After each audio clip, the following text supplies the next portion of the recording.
On April 28, 1988, Aloha Airlines Flight 243 became a convertible at 24,000 feet. 18 feet of the Boeing 737's roof simply peeled away mid-flight. Not from a bomb, not from a collision, but from something invisible eating the metal from within. Passengers found themselves staring at open sky while the jet screamed through the air at 300 knots. One flight attendant vanished into the slipstream. The question wasn't just how everyone else survived, it was how a modern jetliner, inspected and certified airworthy, could disintegrate like a sardine can. The aircraft was 19 years old, ancient by today's standards, but in 1988 still within its projected service life. It had passed inspection just weeks earlier, yet beneath the painted aluminum skin, salt air and relentless pressurization cycles had been writing a different story in the metal itself. Microscopic cracks, invisible to the naked eye, had been multiplying in the lap joints where fuselage panels overlapped. Hairline fractures, linking together like a zipper waiting to open. This was not a freak accident, it was a preview. Aloha 243 was the canary in the coal mine for an entire generation of aging jets. Aircraft that had flown more short-haul cycles than their designers ever imagined, in environments more corrosive than any test chamber could replicate. The Pacific Salt Air had turned a routine island hop into an unplanned experiment in structural limits, and the industry was about to learn that the rules written for young airframes no longer applied. Aloha Airlines flew a punishing schedule few carriers could match. Inter-island routes between Honolulu, Maui, Kauai, and the Big Island. Flights so short the 737s barely reached cruise altitude before descending again. 20-minute hops back-to-back, all day long. Each flight meant another pressurization cycle. Cabin inflating at takeoff, deflating at landing, the fuselage flexing like a balloon pumped and released, over and over. By 1988, Aloha's 737-200 fleet had accumulated cycle counts that dwarfed mainland carriers. Where a transcontinental jet might log one cycle per 5-hour flight, an Aloha aircraft could rack up 8 or 10 cycles in a single day.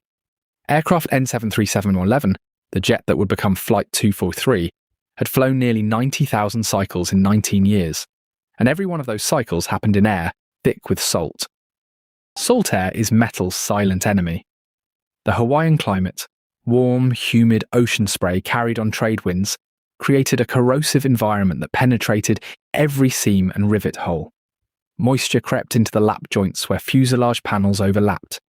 3 layers of aluminum skin held together by rows of rivets. There, hidden from inspectors' eyes, salt accelerated oxidation. Aluminum corroded, and in the microscopic grain of the metal, invisible cracks began to grow.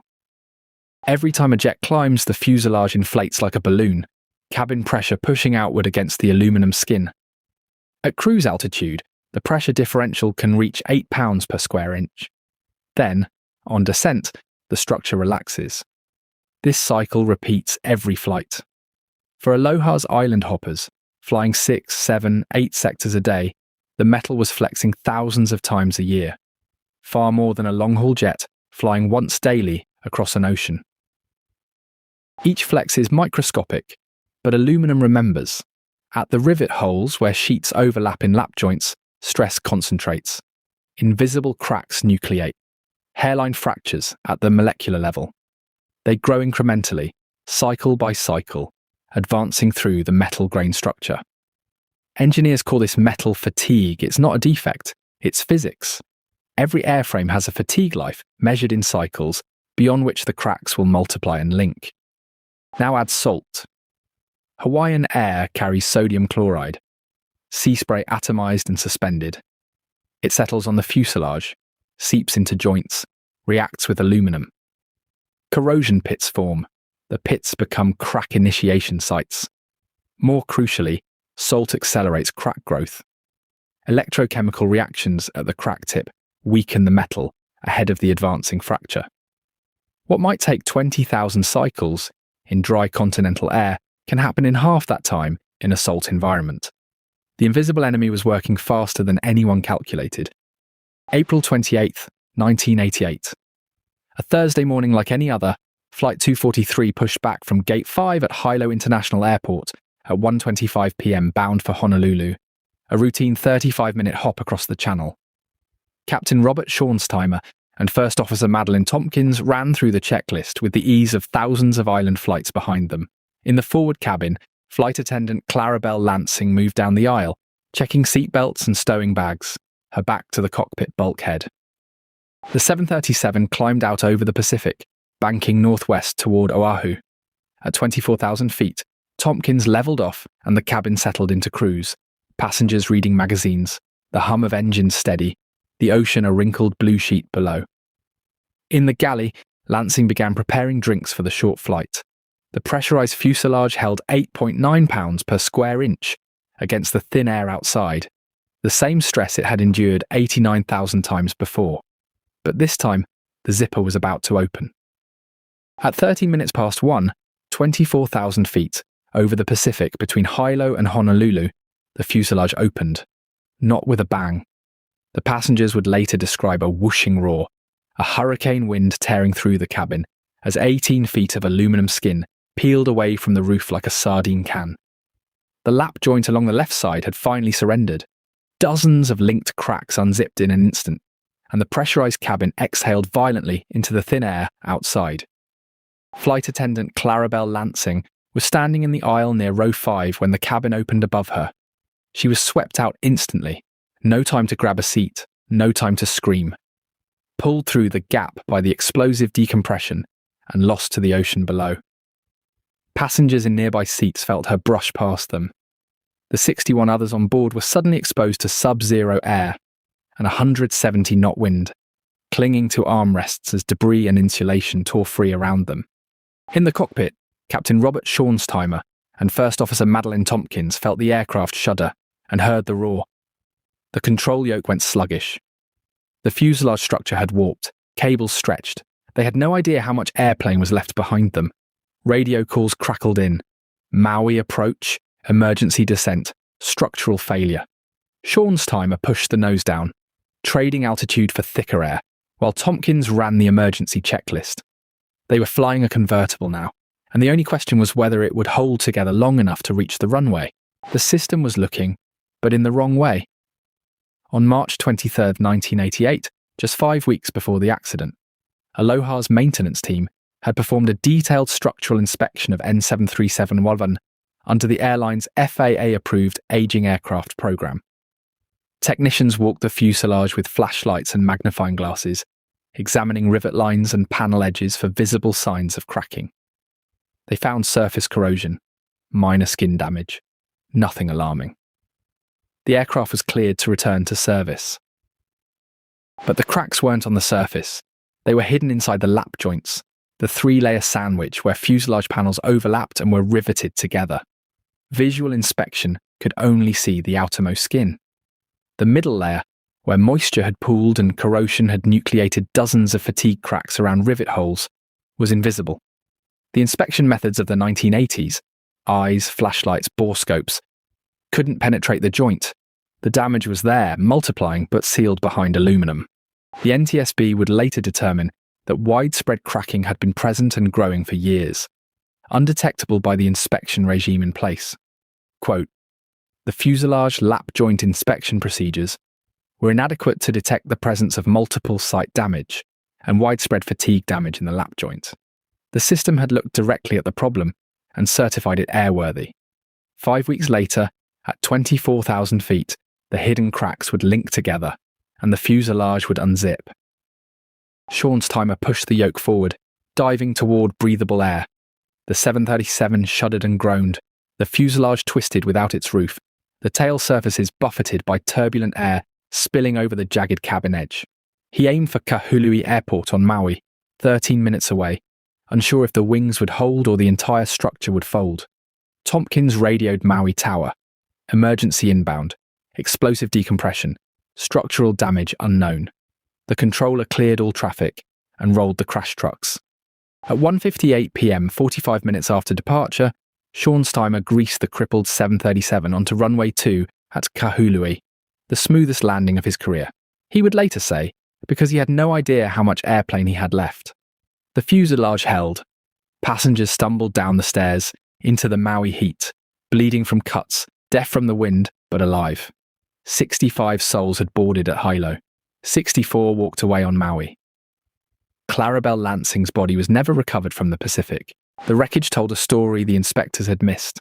NTSB metallurgists laid out sections of the peeled fuselage under laboratory lights and found not one crack, but hundreds. Tiny fissures radiating from rivet holes along the lap joint, some no wider than a human hair. Under the microscope, the fracture surfaces showed the telltale beach marks of fatigue, concentric rings where cracks had grown slowly, cycle by cycle, then suddenly linked together in catastrophic propagation. And beneath every crack, investigators found the accelerant: corrosion. Salt-laden moisture had wicked into the lap joint's crevices, the narrow gaps where 3 layers of aluminum overlapped and were riveted together. And eaten away at the metal for years, the corrosion pits became stress concentrators, nucleation sites where fatigue cracks could begin. Once started, the cracks grew faster in the corroded environment, hidden between the layers where no visual inspection could reach them. The final finding was the most chilling. This was not an isolated failure. When the NTSB examined other sections of N73711's fuselage, areas that had not torn away, they found similar crack patterns waiting to propagate. And when they looked at Aloha's other high-time 737s, they found the same signatures: widespread fatigue damage, distributed across multiple bays, multiple lap joints, a systemic deterioration the industry had not anticipated. The convertible was not an anomaly, it was a warning.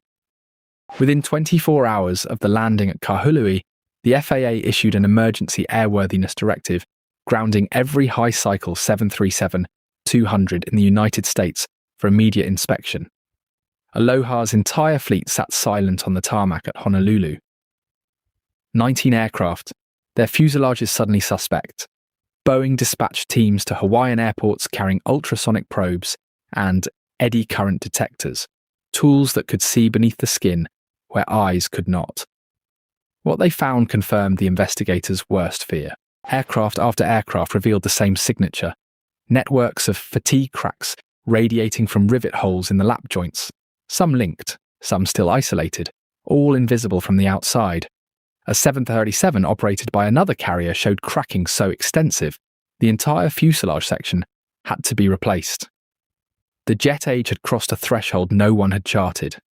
The first generation of aluminum airliners had grown old enough to fail not from a single flaw, but from the accumulated exhaustion of the metal itself. Within 6 months, the FAA published Airworthiness Directive, an 8812-04, the first regulation to mandate inspection for widespread fatigue damage across an entire airframe type. The directive introduced a new term: structural life limits based not on calendar age, but on accumulated pressurization cycles, with mandatory retirement thresholds for high-time jets. Ultrasonic and eddy current inspection became required at intervals measured in cycles, not years. The industry had operated for 3 decades, assuming metal fatigue was localized and detectable. Aloha 243 proved it could be widespread, hidden, and catastrophic. Today, every aging jetliner carries a fatigue life dossier, cycle counts, inspection histories, crack growth models, and no aircraft flies beyond its demonstrated fatigue threshold without proof the structure remains sound. The invisible enemy that tore open Aloha 243 is now visible, measurable, and managed. Salt air still corrodes aluminum over Hawaiian runways. Pressurization cycles still stress every rivet hole. But the industry that once looked at N73711 and saw nothing now knows exactly where to look, what to find, and when metal has had enough.